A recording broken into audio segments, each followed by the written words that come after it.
What's going on, guys? Brian here from Renshaw's Personal Training.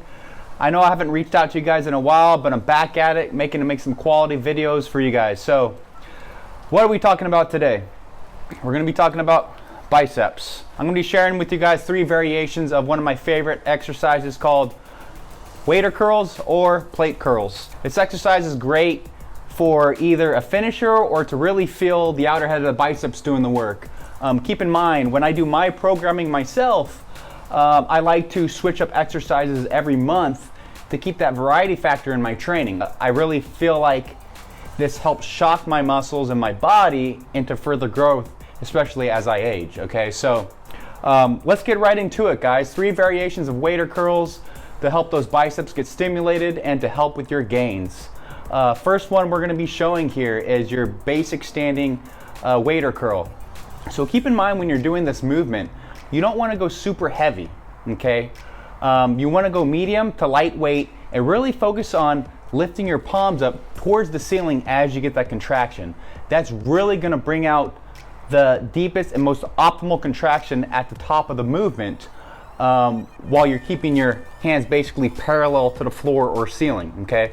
I see it way too often. A lot of guys will keep their wrist bent or extended too much, which will really affect the contraction with this exercise. Okay, so keep that in mind. Doing the standing version is going to be the easiest version to make progress with in order to further stimulate your strength gains. The next one we're going to be talking about here is a kneeling version. Okay, so when you're doing a kneeling exercise in general, that's going to take your lower extremities completely out of the game. Okay, so no momentum, a little bit harder to isolate the muscle, which means you might have to go a little bit lighter. Okay, the cool thing about this is that when you get a little bit stronger doing a kneeling version, it will then create a different kind of progression to where if you go back to standing, it's going to be a little bit easier. Okay, if that makes any sense. So doing it kneeling is going to increase the isolation more. One is not necessarily better than the other, but switching it up each month to ensure different variation in gains is going to be crucial.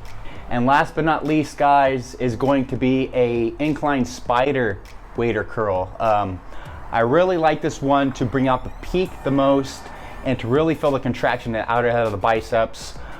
Just making sure, once again, that the weight is not too heavy, and also making sure you're really lifting your palms up towards the ceiling and getting that contraction on these spider curls is going to be the most important thing.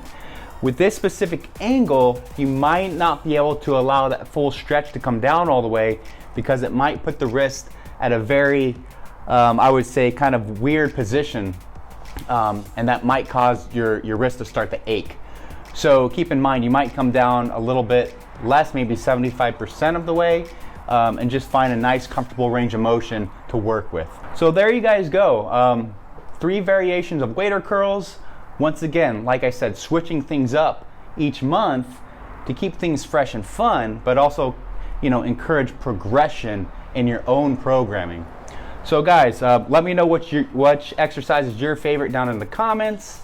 Also, let me know what you want to see in the near future as I continue to put out quality content for you guys and do the best that I can, okay? So like always, keep training smart and have a great week, guys. I will definitely talk to you soon.